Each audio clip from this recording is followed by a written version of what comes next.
Hello बच्चों, आइए देखते हैं क्वेश्चन क्या कहता है. We know how by neglecting the air resistance the problems of the projectile motion can easily be solved and analyzed. Now we consider the case of the collision. Collision का case consider कर रहे हैं. तीन of the examples दिए हुए हैं. Right, when a ball collides with the wall, we can divide its velocity into the two components and perpendicular to the wall. If collision is elastic, then perpendicular component and ball gets reversed with the same magnitude.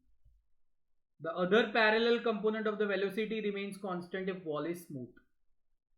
अब उन्होंने एक problem लेने को बोला है. भाई A B and सी तीन balls हैं, तीनों को फेंका गया है, तीनों प्लेन के परपेंडिकुलरली कोलाइड कर रहे हैं. तो बताइए हाइट के बारे में आपका क्या कहना है.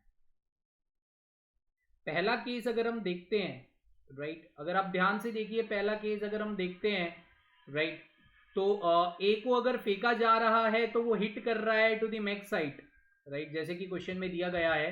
तो वो इस तरीके से हिट कर रहा है यहां पे.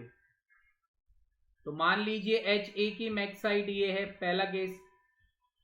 सेकंड की तो मैक्स साइड बनेगी ही नहीं, क्योंकि वो तो एकदम लोअर थीटा पे वो हिट कर रहा है. It is hitting at the very lower theta. Third की अगर आप देख रहे हो तो भी मैक्स हाइट वो ए के बराबर ही हो जाएगी. ऑब्वियसली वो आपको देख के ही पता चल जाता है. मतलब यहां पे हमारा ऑप्शन आएगा H A is equal to H C and that is greater than H B. Okay, so I think A is the perfect answer to this specific question. A is the perfect answer to this specific question.